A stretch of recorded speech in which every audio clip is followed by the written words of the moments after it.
ಮಾನ್ಯ ಪಾಟೀಲ್ ಅಂತ ಲೇಡಿಗೆ ಪೈಪಿಂದ ಹೊಡೆದ್ರೆ ಅಸಾಲ್ಟ್ ಮಾಡಿದ್ದಾರೆ. ಲೇಡೀಸ್ ಅಂಡ್ ಜೆಂಟಲ್ಮನ್, ಇದೊಂದು ಕರುಣಾಜನಕ ಸ್ಟೋರಿ. ಆಕೆ ಲಿಂಗಾಯತ ಕುಟುಂಬದಲ್ಲಿ ಜನಿಸಿರುವ ವಿದ್ಯಾವಂತೆ ಮಗಳು. ಆತ ಹರಿಜನ ಕುಟುಂಬದಲ್ಲಿ ಜನಿಸಿರುವಂತಹ ಉಡಾಪೆ ಹುಡುಗ. ಏನೋ ಪ್ರೀತಿ ಅಂತ ಶುರುವಾಗ್ಬಿಡುತ್ತೆ.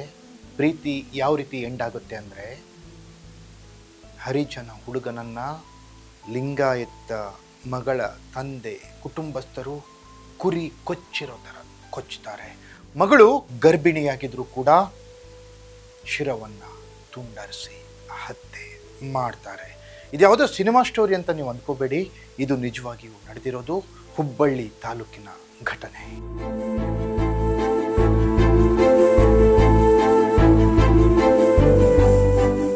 ಎಸ್ ವೀಕ್ಷಕರೇ, ಮಾನ್ಯ ಪಾಟೀಲ್ ಲಿಂಗಾಯತ ಕುಟುಂಬದಲ್ಲಿ ಜನಿಸ್ತಾಳೆ, ಚೆನ್ನಾಗಿ ಓದ್ತಾಳೆ. ಮಗಳು ಹೆಚ್ಚಿನ ವಿದ್ಯಾಭ್ಯಾಸ ಮಾಡಬೇಕು, ಯಾವುದಾದ್ರೂ ಒಂದು ಒಳ್ಳೆಯ ಸುಸಂಸ್ಕೃತ ಶ್ರೀಮಂತ ಕುಟುಂಬಕ್ಕೆ ಕೊಟ್ಟು ಮಗಳನ್ನು ಮದುವೆ ಮಾಡಬೇಕು ಅಂತ ತಂದೆ ಕನಸು ಕಟ್ಕೊಂಡಿರ್ತಾನೆ. ಆದರೆ ಮಗಳು ಓದ್ತಿದ್ಲು ನಿಜ.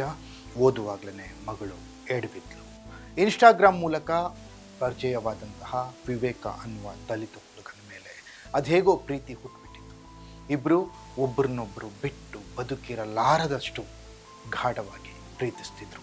ಪರಿಣಾಮ ಹೆಣವಾಗಿ ಹೋಗ್ಬಿಟ್ರು.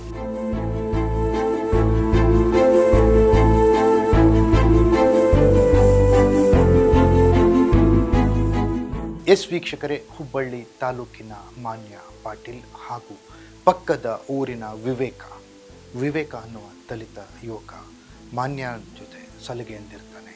ಇದು ಇಬ್ಬರ ಕುಟುಂಬಕ್ಕೂ ಗೊತ್ತಾಗುತ್ತೆ.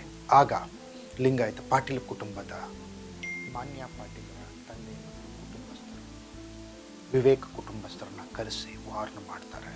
ವಿವೇಕನ ಕುಟುಂಬದವರು ಕೂಡ ಇಲ್ಲ, ನಮ್ಮಿಂದ ತಪ್ಪಾಗಿದೆ, ಈ ರೀತಿಯ ಘಟನೆ ಆಗಲಿಕ್ಕೆ ನಾವು ಬಿಡಲ್ಲ, ನಮ್ಮ ಹುಡುಗನನ್ನು ಬೇರೆ ಎಲ್ಲಾದರೂ ಕಳಿಸ್ಬಿಡ್ತೀವಿ ಅಂತ ಧಾರವಾಡದಲ್ಲಿ ಹಾಸ್ಟೆಲ್ ಮಾಡಿ ಹುಡುಗನನ್ನು ಇಡ್ತಾರೆ. ಹುಡುಗನಿಗೆ ವಾಸ್ತವಿಕತೆಯನ್ನು ಅರ್ಥೈಸ್ತಾರೆ. ತಾವು ಯಾರು, ತಾವು ಹುಟ್ಟು ಹೇಗೆ, ತಾವು ದೊಡ್ಡವರ ಜೊತೆಗೆ ಸಂಬಂಧ ಮಾಡಲಿಕ್ಕಾಗಲ್ಲ, ಪರಿಸ್ಥಿತಿ ಹಂಗಿದೆ, ವ್ಯವಸ್ಥೆ ಹಂಗಿದೆ, ನಮ್ಮನ್ನು ಬದುಕಕ್ಕೆ ಬಿಡಲ್ಲ ಇವರು, ನಮ್ಮನ್ನು ಸಾಯಿಸ್ಬಿಡ್ತಾರೆ, ಅರ್ಥ ಮಾಡ್ಕೊ ಅಂತ ಹುಡುಗನ ತಾಯಿ ಗೋಗರ್ದು ಕೇಳ್ಕೊತಾಳೆ. ಹಾಗೂ ಹೀಗೂ ಒಪ್ಪಿರುವ ಹುಡುಗ ಧಾರವಾಡದಲ್ಲಿ ಓದಲಿಕ್ಕೆ ಒಪ್ಕೋತಾನೆ. ಹಾಸ್ಟೆಲ್ನಲ್ಲಿ ಉಳಿದು ಓದ್ತಾ ಇರ್ತಾನೆ. ಆದರೆ ಪ್ರೀತಿಯ ಸೆಳೆತಕ್ಕೆ ಒಳಗಾಗಿದ್ದಂತಹ ಮಾನ್ಯ ಪಾಟೀಲ್ ಆ ಪ್ರೀತಿಯನ್ನು ಮರಿಲಿಕ್ಕೆ ಅವಳಿಗೆ ಸಾಧ್ಯ ಆಗಲ್ಲ. ಹಾಗೂ ಹೀಗೂ ಮಾಡಿ ಹುಡುಗನ್ನ ಕಾಂಟ್ಯಾಕ್ಟ್ ಮಾಡ್ತಾಳೆ. ನಾನು ಬದುಕಿದ್ರು ನಿನ್ನ ಜೊತೆನೆ, ಸತ್ತು ನಿನ್ನ ಜೊತೆನೆ, ಧೈರ್ಯ ಇದ್ದರೆ ಕರ್ಕೊಂಡೋಗು, ಬದುಕೋಣ ಎಲ್ಲಾದರೂ, ಇಲ್ವಾ ಇಲ್ಲೇ ನಾನು ಸಾಯ್ತೀನಿ ಅನ್ನೋ ತೀರ್ಮಾನಕ್ಕೆ ಮಾನ್ಯ ಬರ್ತಾಳೆ. ಅದನ್ನೇ ಆ ವಿವೇಕನಿಗೆ ಹೇಳ್ತಾಳೆ. ಮಾನ್ಯಳ ಮಾತನ್ನು ಕೇಳಿದ ವಿವೇಕ ಪ್ರೀತಿಯೇ ಗೆಲ್ಲಬೇಕು ಅಂತ ಹೇಳಿ ಇಬ್ಬರು ಅಲ್ಲಿಂದ ಓಡಿ ಹೋಗ್ಬಿಡ್ತಾರೆ.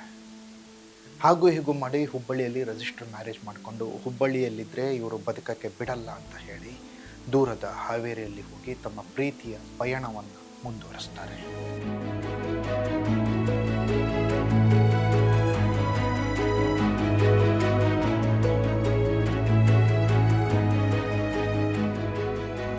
ಈ ಕಡೆ ಪ್ರಾಣಕ್ಕಿಂತ ಹೆಚ್ಚಾಗಿ ಪ್ರೀತಿಸಿರೋ ಮಗಳು ಹೀಗೆ ಹರಿಜನ ಹುಡುಗನೊಂದಿಗೆ ಮದುವೆ ಮಾಡ್ಕೊಂಡ್ಬಿಟ್ಲು ಅಂತ ಒಳಗೆ ಕುದಿತಾ ಇದ್ದಂಥ ಪಾಟೀಲ್ ಕುಟುಂಬ ಮಗಳ ಬಗ್ಗೆ 10 ಕನಸುಗಳನ್ನು ಕಟ್ಟಿಕೊಂಡಿದ್ರು ಕೂಡ ಮಗಳು ಈ ರೀತಿ ಮಾಡಿದ್ಲು, ನಂಬಿಕೆಗೆ ದ್ರೋಹ ಮಾಡಿದ್ಲು, ಮನೆತನಕ್ಕೆ ಕಳಂಕ ತಂದ್ಲು ಅಂತ ಖುದ್ದು ರೋಸಿ ಹೋಗ್ಬಿಡ್ತಾರೆ.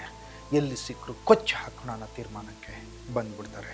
ಅರ್ಥಾತ್ ಮರ್ಯಾದೆಗಿಂತ ಯಾವುದು ದೊಡ್ಡದಲ್ಲ ಅನ್ನುವ ಪಿತ್ತ ಇವರ ನೆತ್ತಿಗೆ ಏರಿರುತ್ತೆ. ಮನುಷ್ಯತ್ವ ಕಳೆದುಕೊಂಡಿರ್ತಾರೆ, ಮಾನವೀಯತೆಯನ್ನು ಮರೆತಿರ್ತಾರೆ, ದ್ವೇಷ, ರೋಷ, ಸಿಟ್ಟು ಅನ್ನೋದನ್ನು ಪ್ರತಿಬಿಂಬಿಸ್ತಾರೆ.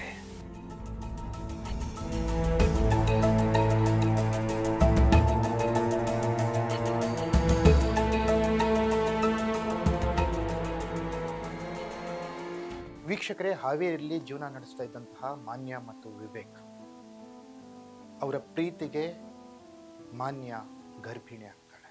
ಗರ್ಭಿಣಿ ಆದಮೇಲೆ ಇತ್ತ ಈ ವಿವೇಕ್ನ ತಂದೆ ತಾಯಿ ಕೂಡ ಇವರನ್ನು ನೋಡೋಣ ಅಂತ ಬಯಸ್ತಾ ಇರ್ತಾರೆ. ಅಷ್ಟಕ್ಕೂ ಕೂಡ ವಿವೇಕ್ನ ತಾಯಿ ತಂದೆ ಮೊದಲೇ ಹೇಳಿರ್ತಾರೆ, ಈ ರೀತಿಯ ಸಂಬಂಧದಿಂದ ಈ ರೀತಿಯ ಮದುವೆಯಿಂದ ಒಳ್ಳೆಯದಾಗಲ್ಲ. ಇವತ್ತಲ್ಲ ನಾಳೆ ಇದು ತೊಂದರೆನೇ. ಕಟ್ಟಿಟ್ಟ ಬುತ್ತಿ ಜೀವನಕ್ಕೆ ಅಪಾಯ ಅನ್ನುವಂಥದ್ದನ್ನು ಹೇಳಿರ್ತಾರೆ. ಆದರೂ ಕೂಡ ಏನೋ ಒಂದು ಮದುವೆ ಆಗೋಯ್ತು. ಆದಮೇಲೆ ಒಂದು 6 ತಿಂಗಳು ಎಲ್ಲೋ ದೂರದಲ್ಲಿದ್ದಾರೆ ಅಂದಾಗ ಅವರ ಕೋಪನೋ ತಣ್ಣಗಾಗಿರುತ್ತೆ ಅಂತ ಇವರು ಅಂದ್ಕೊಂಡಿರ್ತಾರೆ. ಹುಬ್ಬಳ್ಳಿಗೆ ಇವರು ಹೋಗ್ತಾರೆ, ವಿವೇಕ್ ಮತ್ತು ಮಾನ್ಯ. ಇವರು ಬಂದಿರೋದನ್ನು ಯಾವುದೋ ರೀತಿ ತಿಳ್ಕೊಂಡಂತಹ ಮಾನ್ಯನ ತಂದೆ ಮತ್ತು ಕುಟುಂಬದವರು ವಿವೇಕ್ನ ತಂದೆ ಎಲ್ಲಿದ್ದಾನೆ ಅನ್ನೋದನ್ನು ಫಾಲೋ ಮಾಡಿ ವಿವೇಕ್ನ ತಂದೆಗೆ ಆಕ್ಸಿಡೆಂಟ್ ಮಾಡಲಿಕ್ಕೆ ಪ್ರಯತ್ನ ಪಟ್ಟು ಆಮೇಲೆ ವಿವೇಕ್ನ ಕಾಲ್ ಮಾಡಿ ಹೇಳ್ತಾರೆ, ನಿನ್ನ ತಂದೆಗೆ ಆಕ್ಸಿಡೆಂಟ್ ಆಗಿದೆ, ಇಲ್ಲಿದ್ದಾರೆ ಅಂತ. ಅಲ್ಲಿಗೆ ವಿವೇಕನ ಕರೆಸ್ಕೊಂಡು ಆತನ ಮೇಲೆ ಮಾರಣಾಂತಿಕವಾಗಿ ಹಲ್ಲೆ ಮಾಡ್ತಾರೆ. ಅಕ್ಷರಶಃ ಕಟುಕರು ಯಾವ ರೀತಿ ಕುರಿಗಳನ್ನು ಕತ್ತರಿಸ್ತಾರೆ ಆ ರೀತಿ ಹಲ್ಲೆಯಾಗುತ್ತೆ. ಹಾಗೂ ಹೀಗೂ ತಪ್ಪಿಸಿಕೊಂಡು ಓಡಿದ ವಿವೇಕ ಅದಾದ ಮೇಲೆ ಕೈಯಲ್ಲಿ ತಲ್ವಾರ್ ಹಿಡ್ಕೊಂಡು ದೊಣ್ಣೆಗಳನ್ನು ಹಿಡ್ಕೊಂಡು ಥೇಟ್ ರೌಡಿಗಳಂತೆ ಮಾನ್ಯ ಇರುವ ಜಾಗಕ್ಕೆ ನುಗ್ಗಿದ ಪುಂಡರ ಗುಂಪು. ಅದರಲ್ಲಿ ಮಾನ್ಯನ ತಂದೆಯೇ ಪ್ರಮುಖ ಆರೋಪಿ. ಆತನೇ ಮಗಳನ್ನು ತನ್ನ ಕೈಯಿಂದನೇ ಕೊಚ್ತಾನೆ. ಆತನಿಗೆ ಮನುಷ್ಯತ್ವಕ್ಕಿಂತ ಮರ್ಯಾದೆನೇ ಮುಖ್ಯ ಆಗಿರುತ್ತೆ. ಜಾತಿ ಪ್ರಮುಖ ಅಂತ ಅನಿಸಿರುತ್ತೆ, ಪ್ರೀತಿ ಕ್ಷೀಣ ಅಂತ ಅನಿಸಿರುತ್ತೆ. ಪ್ರೀತಿಗಿಂತ ಜಾತಿ ದೊಡ್ಡದು ಅಂದ್ಕೊಂಡಿರೋ ಮುಟ್ಟಾಳ ತಂದೆ ತನ್ನ ಮಗಳು ಗರ್ಭಿಣಿ ಅನ್ನೋದನ್ನು ನೋಡದೆ 7 ತಿಂಗಳ ಗರ್ಭಿಣಿಯ ಇರುವಂಥ ಮಗಳು ಅದನ್ನು ತನ್ನ ಕೈಯಾರೆ ಕೊಚ್ಚಿ ಕೊಂದು ಹಾಕ್ಬಿಡ್ತಾನೆ. ಆ ವಿವೇಕ್ನ ತಾಯಿಯ ಗೋಳು ನೋಡ್ತಿರೋದಾಗಿದೆ. ಪ್ರೀತಿಗಾಗಿ ಮಗನ ಬಾಳು ಬಲಿಯಾಯಿತು ಅನ್ನುವ ನೋನಲ್ಲಿ ಆ ತಾಯಿ ಇದ್ದರೆ, ಕರುಳ ಬಳ್ಳಿ ಹೊಟ್ಟೆಯಲ್ಲಿದ್ದರೂ ಕೂಡ ತನ್ನ ಮಗಳನ್ನೇ ಕೊಚ್ಚಿ ಕೊಂದ ತಂದೆ ಈಗ ಜೈಲು ಪಾಲಾಗಿದ್ದಾನೆ. ಇದೆಲ್ಲ ಏನಂದರೆ ಮರ್ಯಾದೆ ಹತ್ಯೆ, ಜಾತಿಗೋಸ್ಕರ ಹತ್ಯೆ. ತಾನು ಮೇಲು ತಾನು ಕೀಳು ಜಾತಿಯವ್ರ ಮನುಷ್ಯರಲ್ವಾ,